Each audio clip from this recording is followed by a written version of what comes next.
Welcome back to another episode of Star Citizen Addicts Anonymous. This is a special report, and we will be talking about the M50 today. Months ago, and I think it's about 8 or 9 months ago, I did a review on this ship. Well, essentially what I did was read from the spec page in a preamble to the week-long ship sale that they had way back in, I think it was November. So the M50 was released to us before that, and it was put up for sale for $80 back then. The $80 got you a ship that pretty much was not seen in anything but drawings. There was no racing stripes, there was no specs, there was no really cool images of it. And yet, I jumped right on board and spent the $80 and bought the M50 and waited until this past Friday to see it for the first time in my hangar. So as we walk through the hangar, and we get close to my M50, let's give a little bit of an introduction of what the M50 is supposed to be. The 350R has been the racing ship that's been in the Star Citizen universe for some time. It has won every Murray Cup over the last 10 years. The 350R is revered by its pilots for its stability, its speed, and its durability. And only Origin has been able to best the 350R with the introduction of this ship that we're going to see on the right over here, the M50. The M50 is supposed to best its brother, the 350R, in acceleration.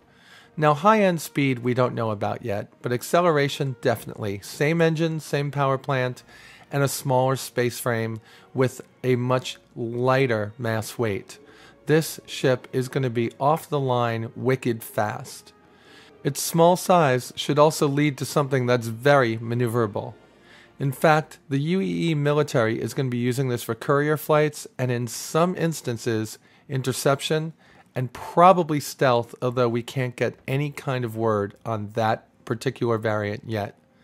When you're looking at the sleek, beautiful lines of this ship, the first thing that comes to mind is a 20th century Formula One car, or maybe even a 21st century. The detail on this ship is amazing. Everything is modeled perfectly. Easy to work on. There are different points for the computers to be connected and onboard computers at different stations on the ship to effectively change tuning of the engine and other components. As we stand over here off the port wing, we can see the hydrogen scoop just behind the cockpit, perfectly placed to give it such a sleek and beautiful look. And as we walk back to the rear of the ship, we see that signature box tail that all the 300 series is showing off currently. The two huge engines are all that you could fixate on the back of this ship, making it every bit the racer it was meant to be. Like I said, this ship should prove to be very fast. Although the ships have been delivered, they're being delivered in a non-flight worthy status as we await Origin Jumpworks to get clearance from the UEE for flight. As you look at its stance, you can't help but think that this ship is ready to launch itself right out of your hangar and into space. So now I'm going to step out of the Nicole D'Angelo persona and back into Nikki Batgirl D'Angelo. This looks to be like a computer where you can access different tuning elements of the power plant and the thrusters. One of those things that are going to make racing probably a more fun event inside of the game. Remember, they said there was going to be overclocking and tuning of engines and weapons. We're going to walk back around the starboard wing over here and just take a look at the gorgeous paint scheme that Chris Roberts and team chose for us. I can't wait to see this thing in flight. I hope to God that it's going to be as fast as I think. Here we see the signature Origin Jumpworks thrusters, the maneuvering jets. You have a couple of different ones. You have the ones that fire in a multi-direction and the ones that fire in 2 directions, I believe. All right, we're walking up towards the front of the ship, and I'm going to start pointing out certain detail elements. We've got a little bit of a graphic glitch on the wingtip, but there is so little wrong with this ship as I try to squat underneath it and take a look at the landing gear. Take a look at this. Oh my God. That's all I could say. I can't help but believe that the militaries of the different, nations of the world are taking note at what Chris Roberts' team are doing here. Because you can't help but believe that this could actually be a ship that could fly today as a fighter in our world. Not a space fighter, but a aerodynamic aircraft. Just gorgeous. There's a couple of more thrusters, I should say many more. I think we could see 4 right there. The ship is claimed to only have like 8, but as you walk around and count them, it seems to have more. I think some of the thrusters aid in the vertical landing of this ship. Just look underneath here. Look at that front landing gear as I bump my head a few times on the nose. I'm going to walk back around a couple more times just to look at every element we can. Look at it. It's just gorgeous. And as I look at the top of the ship and get a good look at the sleek lines and the decals, there's the Origin logo just behind the M50 name. And then you see the badges, which look kind of like a NASCAR sponsor logo or maybe a Formula One sponsor logo. Of course, ACOM, the manufacturer of the power plant, and Origin, the manufacturer of the ship. Just gorgeous. If this is the detail of work that's going to be coming out of our, I want to say Origin, but of course, that's how easy it is to fall into game, right? Into the in-game life of this magnificent project.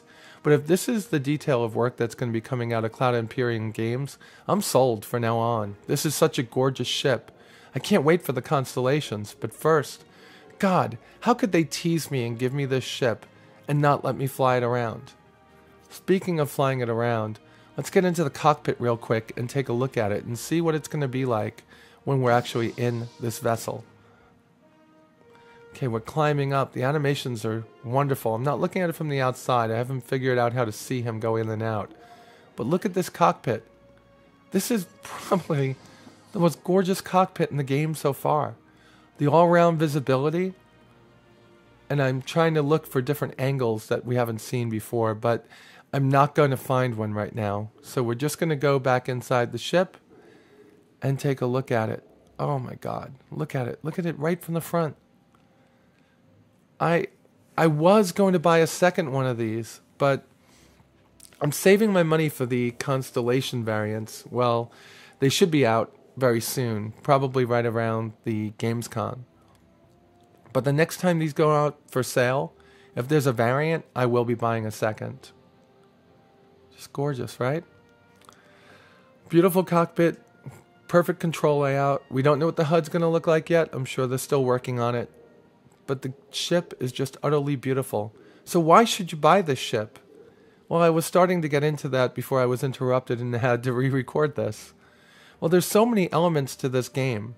There's dogfighting, there's trading, there's piracy, there's owning different economic centers within the game. Of course, there's also going to be racing. And you don't have to be a racer to own this, but why wouldn't you want to race something like this? It's going to be wicked. I can't wait to see the mechanic. Why do you want this? Because it's the most gorgeous ship in the game right now. This has so much detail. I can't wait to see third passes on the ships we already have. And remember, the Avenger is coming at us soon. It was teased inside of the game manual for Arena Commander as coming soon. So I'm sure once they have all this rubber banding worked out within the 12.5 patch that we just got, which seems to be perfect, I'm sure we're going to be seeing that. And I can't wait to see what a third pass on that ship looks like. I'm very happy to report that we have hit the $49 million mark because of this ship. Many of you have already jumped on board. And for those of you that are straddling the fence, if you love this vessel, don't let it pass you by. This is a limited production ship. It's not like the Aurora LN. It's not like the Cutlass. This is a ship that's not going to be sold in large numbers, so it will have a higher value later. Hey, it's already gone up $10 in the last year. When I bought it, it was $80. Now, for you guys to buy it, it's $90. And it seems, from them limiting the time of the sale, they want to keep this ship rare. So get it now while you can. Because I'm sure if it's a rare ship now, it'll probably be a rare one to find in-game. Oh my God, that is just gorgeous. I can't believe how beautiful this ship is as I look again around the different parts of the ship. So let's take a look at the specs, okay? And I'm just going to read them off. So currently we're looking at 11 meters in length, 10 meters in beam, that would be the wingspan, and 3 meters in height. This is a short ship. We're looking at a crew of 1, an empty mass of 12,210 kilograms, and the role of this particular variant, of course, is racing. It has the ability to carry 4 cargo units. The factory power plant that we saw before was the ACOM Starheat 3. We're looking at 2 Hammer propulsion HM 4.3 TR3 engines with a maximum of a TR4 engines that could be put in this beautiful ship. The factory maneuvering jets come in 2 types. You have the Origin, Scalpel, Precision, B, and you got 6 of them. And then you have 2 of the Origin, Omni Precision B, and there are 8 TR2s. This is going to be gorgeous. And of course, it does have a shield. I'm sure that that's because they're going to be flying through asteroid fields. And, you know, in the courier role, you need to be able to hold your own just a little bit while people are shooting at your tail. So right now, it's the Gorgon Defender All-Stop. It's the same shield that's in many of the ships, including the Aurora LN. Now, it does have hard points listed, but I'm sure this is going to be for a variant that's soon to be released. And that's going to be 2 Class 2 Size 2s, and I'm sure that's going to be what they're telling us here, the Bearing M4A laser cannons. And we know from the Aurora that as long as you have the power to drive them, which this should have, those are going to be some pretty decent weaponry. And then, of course, you're going to have the 4 Talon ASIM 20C Stalkers. And I believe those are infrared, and if they're not, that's even better. Something I'm going to have to look into is if there is a place to put a jump drive in this ship. It doesn't give any of the old stats where you had upgrade slots. I guess they were where you could put some systems in the ship. Without a jump drive, this ship just isn't going to be that shuttle that was going to get you across UEE space like I thought it would. So I'm sure they will offer that at some point. I can't help but to keep looking at this ship. It's so gorgeous, and I can't wait to see the next ship that should be coming towards us, which will be the Mustang. That one's going out for its animations and final pass before going into the hangar. And that ship hopefully has a variant to be pitted against this for racing. Though I think this is the racer. This is the ship to have for it. So I took a walk over to the 315P because I was short-sighted and didn't get me a 350R. So let's take a look at what happened when I did that. So here's a look at my short trek over to my 315P. Like I said, no 350R in my life right now. So if we look at the 350R stats, it would be 24 meters long, 16 meters wide, and 7 meters in height. Pretty much, in many cases, just about twice the volumetric size, maybe a little bit more, of the M50. So I'm doing this little walk around of the 315P just to give you an idea of the difference in size, and I'm probably going to put up some pictures of my avatar standing in front of both ships as we're doing this so you get an idea. Also, be sure to look at the different things that I do as I'm walking around so you can see the complete makeover they did of this ship's exterior over the last couple of weeks. So it concerns me that this ship is so big and heavy because at NASCAR you wouldn't race an SUV on a track against a stock car, right? It just wouldn't happen because on Earth, weight, aerodynamics, friction, all have a lot to do with it. Center of gravity, right? Well, they do in space also, but even more so, weight. Your thrusters, so in this case, we're using the same ACOM Starheat 4, right? And the 2 TR3s, the 2 Hammer propulsion HM 4.3s that the M50 is using. So in that situation, it tells me the same thrust available for the M50 is available to push this ship along. So I guess that possibly we'll see a little bit of an upgrade, a little bit of a difference in what actually powers this ship to make it more competitive on the race course. But if it doesn't get more competitive, the M50 is just going to tear this thing apart. When you're going in a straight line and a heavier ship is moving, it takes a lot more force to slow it down and to turn it. So in a turning match, a turning race, I think the M50 is definitely going to beat this thing, especially if they have you flying through hoops, right?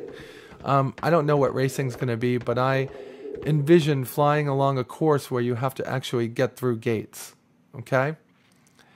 It is a gorgeous ship. So here we are looking at the M50. It's my guy in front of it, okay? And taking some pictures just to give you an idea of the size comparison between the M50 and the 350R. Just a couple of pictures I'm taking, and I'll put them in here too, and I'll make them available on my website, just to give you an idea of the difference in the size of these ships and how gorgeous they are. I mean, let's take a look at what's going on here. Not so bad, right? I'm lining them up, getting them to pose like, yeah, this is my ship. What are you going to do about it? I'm going to kick your butt. No. So he took his little bit of a pictures over here. So now he's going to run over to the... Oh, come on, wrong way. I've been having problems with getting my avatar to go in the right direction for a while. We're going to run over there and talk about this. So we were talking a little bit about physics when I went off on a tangent. It takes a lot more force to turn a much heavier and larger ship. And if they're using the same exact engines and power plant, it's going to be tough. So I think, in all sincerity, that M50 is going to kick the pants off this unit until they actually upgrade the stats on the 350R to something that makes more sense. Look at the size comparison here, right? So what a difference between the size of a 300 series and an M50. It is a tremendous ship against this tiny little sport racer. It's kind of like a go-kart against a Ford Mustang, you know? It's huge, huge difference. So let's close out this one at this point, right after we pose and snap, and it's done. So this is my ending, and all I'm going to tell you is go buy this ship, enjoy it, fly it, love it, shine it every day, and then whenever they have a race in the Eli system, get your rear end over there and have fun with it. You will love this ship, I promise you. That's all I got for you. Y'all be safe out there, and I'll talk to you soon.